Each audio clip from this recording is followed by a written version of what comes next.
everyone. Gayatri Jayaraman here. Welcome to Sky Gazing, the communication channel of Shamah. Today, I wanted to talk to you about something that is a nuance that a lot of people generally miss. Now, like a lot of you, I also decided to start my year with some therapy. And I went to my therapist. And yes, just like doctors have doctors, therapists also have therapists. And it's in fact a very good practice to continue going for therapy because it becomes a kind of debriefing and takes off a lot of stress and burden that the therapist might have, so that it doesn't get passed on to the clients, right? So it's a practice that a lot of therapists have to keep going for therapy. So very interesting thing happened, and my therapist flagged me as a potential candidate for depression. And the reason she gave was very interesting. It's not that anything is wrong in my life, and that's a problem. Let me explain. Okay, so the subject of today's session is, are you too happy for your own good? Okay, intriguing, right?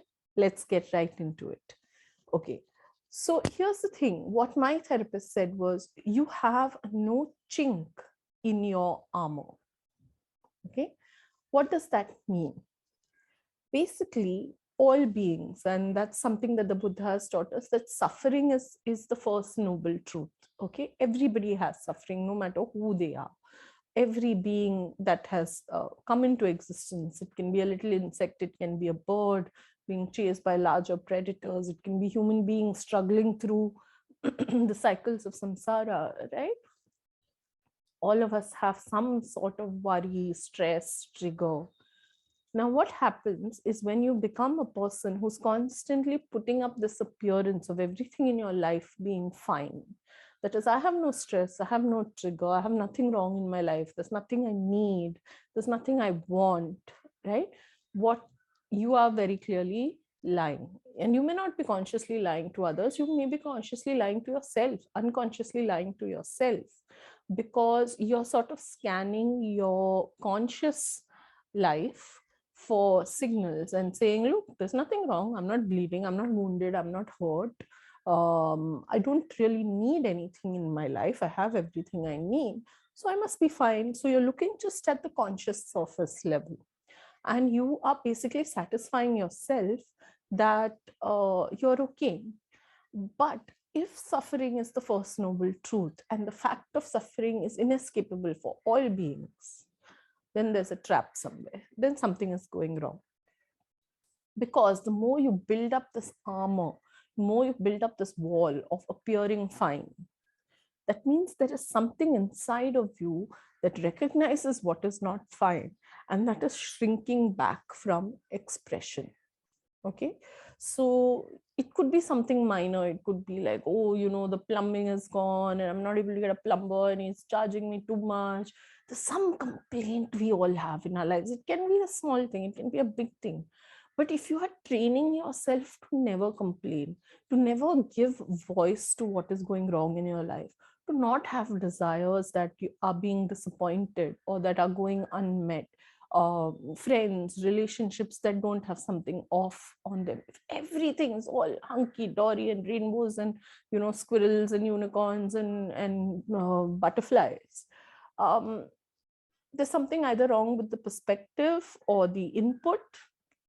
You're either not seeing reality as it is, or you are denying that reality. Okay, and it is essential when you sit in a therapeutic practice, whether it is therapy, whether it is meditation. This is a huge function, which is why, even in my video on the myths of meditation, we believe that if I meditate, I will be calm. If I meditate, I will be peaceful. If I, go to therapy, all my problems will be resolved. No, the sign of everything being resolved, everything being peaceful, everything being calm is extremely dangerous. Those are the people who, something goes wrong, and then you're like, but why? Everything in their life was going fine. What suddenly went wrong? What caused they have to go and, harm themselves? And that's a content warning and trigger warning for anybody who might be watching this, that there is a little mention of suicide in this video. So, somebody who seems to have a perfectly normal life suddenly, takes their own life, and we say, but why? Nothing was wrong in their life. This is what was wrong, that they could not see anything that was wrong in their life. And suffering is a fact of life. So there is an unconscious part of you that is sensing the suffering, suffering, that is seeing stresses, triggers, and that is not able to express it. And you keep pushing it down, pushing it down, pushing it down, and you build this wall. And you show people, your friends call you and say, hi, what's happening in your life? Nothing, everything is fine, everything is fine. Okay. And then they stop asking, because why will somebody keep asking somebody whose life is always fine? So they stop asking and you stop telling. And then if there are situations that might be triggering for you, say a book that is showing you what's not all right in your life, you don't want to read it. If there's a movie that's going to make you cry, you don't want to go see it. You avoid anything that triggers the negative response in you. So you start avoiding friends, you start avoiding places, you start avoiding movies, you start avoiding situations that will trigger these stresses and emotions in you. You begin to self-isolate. The more you self-isolate, the more you withdraw from society and people, that further reduces the expression you have of any angst in yourself. And as a result, you end up all alone with this trauma that is sitting inside. I'm using myself as an example because my therapist did warn that, the more I keep telling myself and others that I'm fine, it could in the future at some point become this kind of a problem, and I'm not seeming to recognize it right now. So it's a good reminder for the start of the year that in fact we don't want everything to be fine in our lives. If it is always fine, you're probably missing something, and you're probably living in some sort of denial, not seeing reality, or you're seeing it and not expressing it, all of which are pretty dangerous and can build up a pressure cooker situation. It's important when you go to therapy, go to meditation. We sometimes tend to think that if I don't get up, don't come out of it feeling peaceful and calm, then that was not a good sitting or not a good session, which is not at all true. If you're always feeling good, that means you're not working on these issues.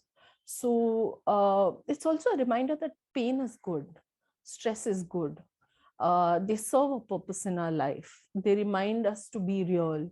They remind us to see our flaws, to see, measure and quantify what we can cope with, what we cannot cope with, to seek help, to seek community, to seek out family, to seek out support, to express what is buried inside, to cry. These are all release mechanisms. And the more we build it up and live in denial, we're not actually living a peaceful life. We're just telling ourselves that we are. And that is more dangerous than actually living with stresses and triggers. So I'm just sharing this short example with you so that you can sit and evaluate whether you are building up this appearance of too happy in your life. You're not doing yourself or the people around you any favors. You're in fact priming yourself for, heart conditions, lifestyle diseases. It expresses itself in other ways, such as overeating, avoidance, all these kind of binge situations where you don't want to let it out.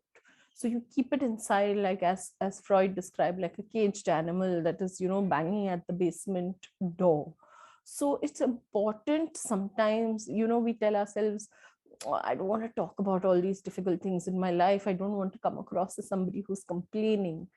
But come across as somebody who's complaining. It's important. It's important that you have friends, family, colleagues, therapists that you can go to and complain about a few things, vent, release a stress, release a trigger. Don't allow it to build up. Don't allow it to fester. Don't put up a facade.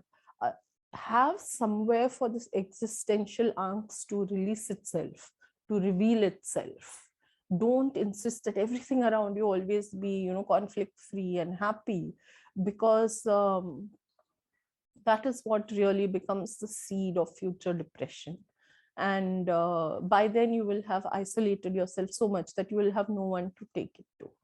So I hope this session is informative. I know it's brief, but I wanted to put it out there so it helps you sort of as you're making your plans to evaluate what it is that peace actually is, what it is that calm actually is, and how can you self-evaluate correctly. This is why it's important to go to therapy, even in meditative practice, to have a supervisor, because these are our blind spots. We scan the surface for signals and we feel, okay, everything's fine, I'm fine, nothing wrong.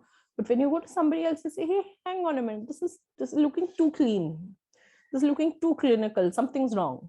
So you're not giving me the 100% truth, and you need people to point that out to you. For instance, I also have a meditation teacher who's like, if you're enjoying this meditation too much, you need to stop for a few days. So I'm actually on a forced hiatus from my meditation also, which allows feelings to come up, because otherwise you can get into this practice of enjoying your meditation, enjoying your practice, feeling that everything is resolved constantly, when actually it's not. It's just attachment, it's just habit, it's just you've become accustomed to a certain routine. So it becomes no different from, say, drinking a cup of tea or coffee in the morning. And if you're just getting into a routine, then your meditation has no actual purpose. It needs to really go in and pull out all these things from the root. So this is why you need teachers and super. You can of course learn meditation and read about therapy in books, but why do we go to practitioners? Why do we go to teachers? Why do we go to supervisors? Because they are able to see objectively what we are not.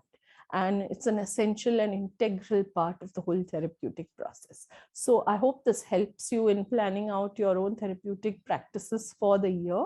Let me know how you find this new series of sessions and talks. Of course, leave your questions and comments in the comment box below, and I'll be happy to respond to any questions that keep coming up. Take care.